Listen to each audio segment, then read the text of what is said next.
Talk a little Colorado State Rams, Jake. You're going to take us through them. Tell us about this team and Braden Fowler, Nicolosi here in 2025. Yeah, like I said before, I think this is a big year for Jay Norvell and Braden Fowler, Nicolosi. They crossed the bowl, I guess the bowl appearance off of their list, beat a couple of rivals along the way. I think fans were happy about 2024, but I don't know if they were fully satisfied. You kind of dropped, you laid an egg against Colorado. Didn't even come close to competing when you went to Austin against Texas. Now, Texas was one of the best teams in college football, but I think the expectation at Colorado State is to consistently compete for Mountain West titles. And they had a shot at the end of the year, and they got absolutely the score wouldn't indicate it, but they got kind of dominated by Fresno on the road against a team in Fresno who was – you're not going to get Fresno that down in this era of college football. So you had to take advantage of that, and you lost your shot at taking UNLV's spot for the Mountain West title. I think everything is still on the table this year. I think that is still the expectation. What's the offense going to look like? It was more run-centric last year with Matt Mumme as offensive coordinator. I think they are going to try and go back to the pass-heavy, air raid style. That expect Braden Fowler, Nicolosi to have high expectations from this fan base entering year 3. He's a guy that I think needs to get on the all-conference ballot in order to have a successful season for the Rams. He didn't put up huge stats last year like he did a couple of years ago. Like I said, with Torrey Horton going down middle of the season, early in the season, they really relied on those running backs. So I think they replenished the receiving room a little bit, and now it's on BFN to really sling it and have another 3,000-yard season. But on the other side, though, I think the staff really likes the running backs. Justin Marshall, Jalen Dupree, just a couple of young guys who I think that they can trust. And you need a little bit of balance. You might be a pass-heavy offense, but you're going to want to run the football a little bit. I think they like their offensive line, but you need a little bit of balance if you're going to have success throwing the football. The receiving room is really interesting. Like I said, you lose an all-timer in Torrey Horton, who went down last year, enters the NFL draft. You bring in a guy like Kojo Antwi, Ohio State transfer. Now, I'm not necessarily even sure he's going to really crack the 2 deep, but it's interesting because he makes the third receiver in this room that was a former 4-star. Like, there is some blue chip recruiting profile to this receiving room. Jordan Ross returns. I think he's going to be really good. You look at a guy like, I forgot his name already. Oh, Armani Winfield is another one you want to look out for. And then the tight ends, I think, could be used in the red zone a ton. Everybody's going to know the name just because of his name. Second string tight end Rocky Beers. Yeah, he's going to get some. He's going to get some love. He's going to get some playing time. So look out for him as well.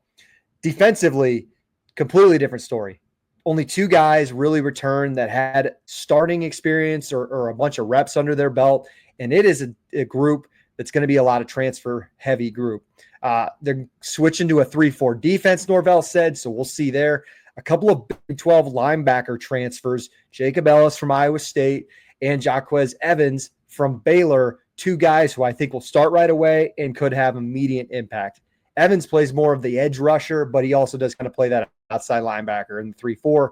Jacob Ellis, I thought was serviceable for Iowa State, so I think he's an upgrade in the Mountain West.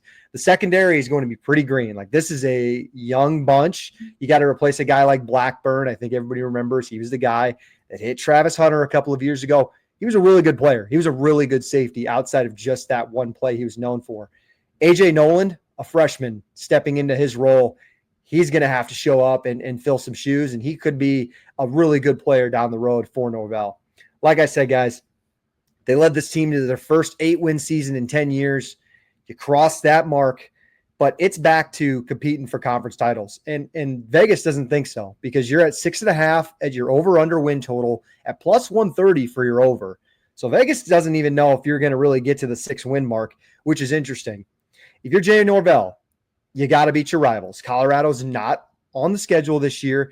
You got to beat Air Force at home again. You have to beat Wyoming. Like, you have not had a better time in your tenure where both of those programs are down. Those are 2 historic programs in the Mountain West that are really good, but they're just down right now. And if you're Colorado State, you got to take advantage of it. And let's see how legit this team is, fellas. You look at the schedule. If you're fighting for a Mountain West title again in the middle of November, you have a trip at Boise, last week of the year. It ain't even like at Fresno. It's a whole different beast. It's going to be cold. I think you missed Boise last year, so you lucked out there when you missed the conference title. So it's do or die now. I don't know if Jay Norvell's in the hot seat, but it's like I think if you get to 7 wins, I don't know if Colorado State fans are going to be that satisfied again. I think from what I've read and what I've heard, I think it's 8 wins and competing in the Mountain West. That's the expectation with this group. I feel like when I looked back at Colorado State last season and the preview that we gave and the excitement going into the year of Fowler Nicolosi and Torrey Horton, and then it just didn't feel like it panned out because of that Colorado game. But then like week 8 rolled around and I flipped on the TV and like first place Colorado State, who rattled was off 5 in a row in the conference, and I think they were playing at San Diego State or something like that. I was like, man, I got to look back into this team, and they actually played incredibly well. So I think if they can build off that, obviously they lost a few pieces like you mentioned, they're going to be competitive. And so that win total shocked me too. Great breakdown, Jake. Any thoughts on the Rams, JP? For me, this one's tough, and I know Jake is a little bit of a truther within the Colorado State realm, right? He'll tell you how it is with that fan base and how that program operates and his honest opinions on Norvell as well. I will say that it's a fan base that's kind of untapped in college football. Like, it's very passionate. They very much want to win games. And so Jake's saying, like, Mountain West, compete for that title. Real thing. I will say last year, I didn't think they were that good of a football team. I think they benefited from a really weak Mountain West and that schedule that helped them a ton. So to say that this team is going to be better is possible, but the numbers may not show it or the record may not show it.